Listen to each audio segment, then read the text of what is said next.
He pulled out the verses, and one of them was the one I have right here, 1 Corinthians 14:34. Let the women keep silent in the churches, for it is not permitted unto them to speak. He's interpreting the Bible correctly. It's a sexist book, pure and simple. Incidentally, the Quran's no better, so you can't run to that for sanctuary. Science. Oh boy, does science take a beating when it comes to the Bible.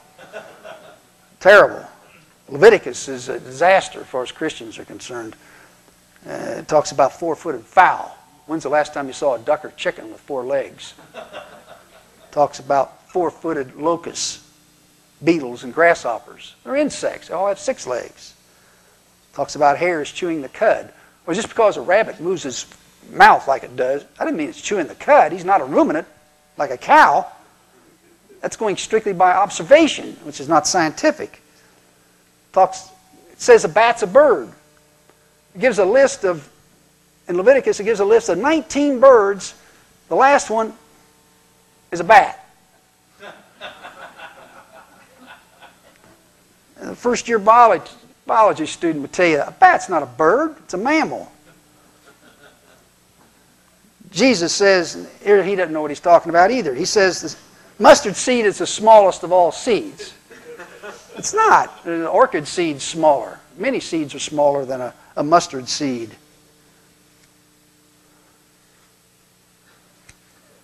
When I read the Bible's analysis of science, I often think of the story of the 8-year-old boy that came home from Sunday school one day, and his mother says, well, Johnny, what'd you learn in Sunday school? He says, well, Mom, they told us about how Moses went behind the enemy lines to rescue the Israelites from the Egyptians. And when they came to the Red Sea, Moses called for the engineers to build a pontoon bridge, and they all crossed on the bridge and looked back and saw the Egyptian tanks coming. Moses radioed headquarters and with his walkie-talkie, and he asked the bombers to be sent to blow up the bridge. And his mom said, Johnny, is that really what they told you in Sunday school? He says, well, not exactly, Mom, but if I told it their way, you'd never believe it.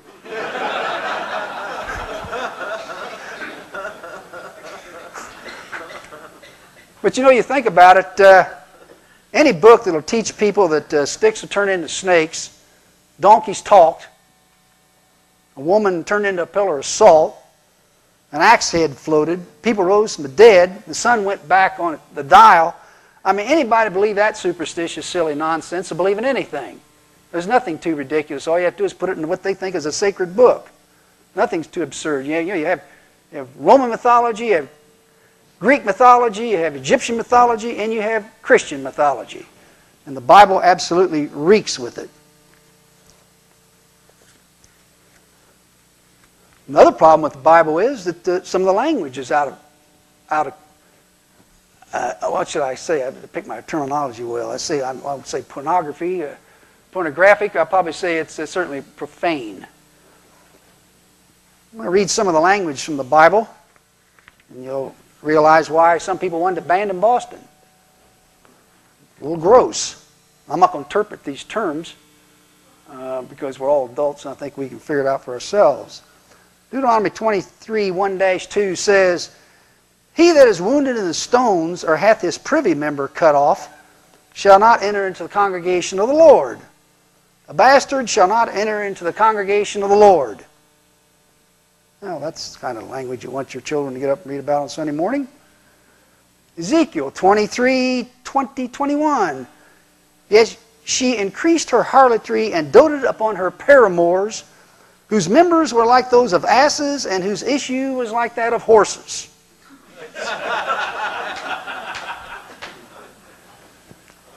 Song of Solomon, my beloved put his hand by the hole of the door, and my bowels were moved for him. Now we come to the one that's so bad that when I read it on an Atlanta radio station about 20 years ago, it was censored. They cut it out. I know this because I recorded the program and I played it back and I said, where's that? Of course, this was in Atlanta in the South, and they probably felt that's too gross. So we won't read that allow that to go over the air. They had that 7-second delay. At any rate, this phrase is 2 Kings 18:27 says, "Hath he not sent me to the men who sit on the wall, that they may eat their own dung and drink their own piss with you?" Now, is it any wonder that the well-known writer Ashley Montague said, "the good book"? That's one of the most remarkable euphemisms ever coined by the mind of man. He is right on the money. Now we come to one of those really key factors in the Bible. I often hear Christians say it's God's Word. The Bible's God's Word. Oh, really? Well, what I'd like to do is I want to read to you a list of the deeds, the acts, the statements that God made somewhere in the Bible. And I'd be glad to give a chapter and verse for any of these if anybody may doubt their validity. He does all of these. Now, the list is rather long, so I'm going to read it rather rapidly. He creates evil. Evil comes from the Lord. He deceives. He tells people to lie. He makes false statements. He rewards liars. He orders men to become drunken. He rewards the fool and the transgressor. He delivers a man, in this case Job, into Satan's hands. He mingles a perverse spirit. He's not omnipotent. He's not all-powerful. He causes indecency. He spreads dung on people's faces. He orders stealing. He makes false prophecies. He changes his mind. He creates evil. He orders the taking of a harlot. He kills people. He orders the killing of people.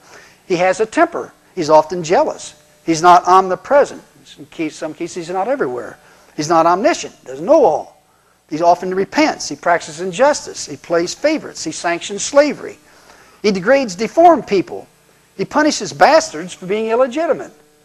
He punishes many for the acts of one. He punishes children for their father's sins. He punishes a man for following his orders.